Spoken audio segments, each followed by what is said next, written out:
কে তোমাকে মসজিদ উন্নতি করতে বলেছে? মার্বেল পাথর কে বসাতে বলেছে? আল্লাহ বলেছে? মানুষের ইমান নাই, নামাজির সংখ্যা নাই, মসজিদে টাইলস বসাতে হবে, এসি বসাতে হবে, কে বলেছে? খালি মোরে দেখো ফেরেশতারা ডান্ডা নিয়ে বসে আছে, গিলাদুন শিদাদুন লা ইয়াসুনাল্লাহ মা আমারাহুম। দিনকে মজাক পেয়ে গেছে। বর্তমান সময়ে সব থেকে বড় ফিতনা হচ্ছে জালসা। আর জালসাতে যারা মাদ্রাসার কমিটি পক্ষ, দাড়ি চাচা, সুদখোর, বেনামাজি, যার ইসলামের ন্যূনতম ধারণা নেই, ও বক্তা সিলেক্ট করছে, বলছে অমুক বক্তাকে নিয়ে এসো, বিশাল ভাইরাল বক্তা, ওকে নিয়ে আসলে লোক হবে আর আদায় বেশি হবে, আমাদের মাদ্রাসা ভালো চলবে।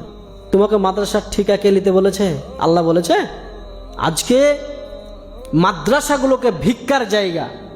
কোন শিক্ষিত সমাজ, মাস্টার, ডাক্তার, ইঞ্জিনিয়ার, প্রফেসর বা যাদের একটু জ্ঞান আছে, তারা মাদ্রাসাকে ভালো চোখে দেখে না। কেন? আরে এই বেটাকে যদি এখানে ভর্তি করে দুদিন পর চাইতে যাবে, বেটা তুমি ভিক্ষা চাওয়া শিখাও। মাদ্রাসাতে এই যে জালসা সিজন, এখন ছোট ছোট বাচ্চাগুলোকে 1 মাস আগে থেকে তো ক্লাস নাই,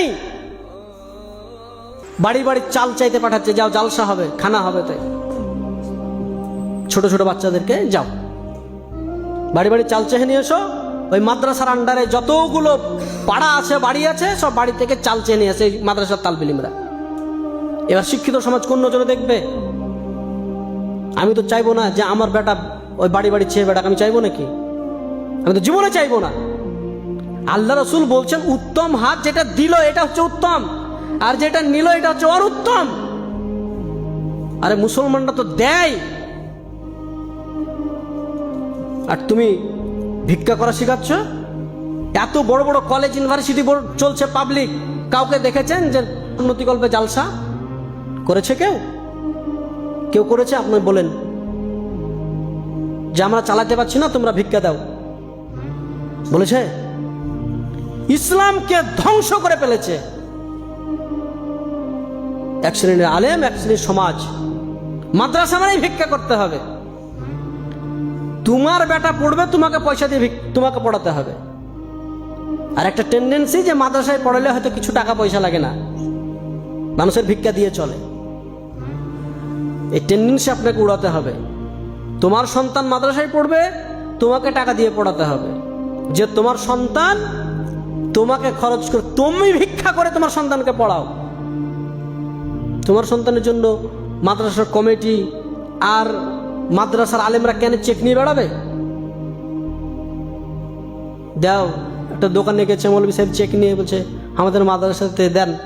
তো ওই দোকানদার বলছে ওইখানে বসেন, ওইখানে বসেন, দিছি। 1 ঘন্টা বসার পরে দিছে 10 টাকা 20 টাকা চেক কেটে দিছে। লজ্জা লাগে না? ভিক্ষা চাইতে গেছো, কার জন্য ভিক্ষা চাইতে গেছো? আজকে সারা বিশ্বে মুসলমানদের অবস্থা আপনি দেখেন। মসজিদের উন্নতি কল্পে জালসা। কে তোমাকে মসজিদ উন্নতি করতে বলেছে? মার্বেল পাথর কে বসাতে বলেছে? আল্লাহ বলেছে? মানুষের ইমান নাই, নামাজির সংখ্যা নাই, মসজিদে টাইলস বসাতে হবে, এসি বসাতে হবে, কে বলেছে? খালি মোরে দেখো ফেরেশতারা ডান্ডা নিয়ে বসে আছে, গিলাদুন শিদাদুন লা ইয়াসুনাল্লাহ মা আমারাহুম। দিনকে মজাক পেয়ে গেছে।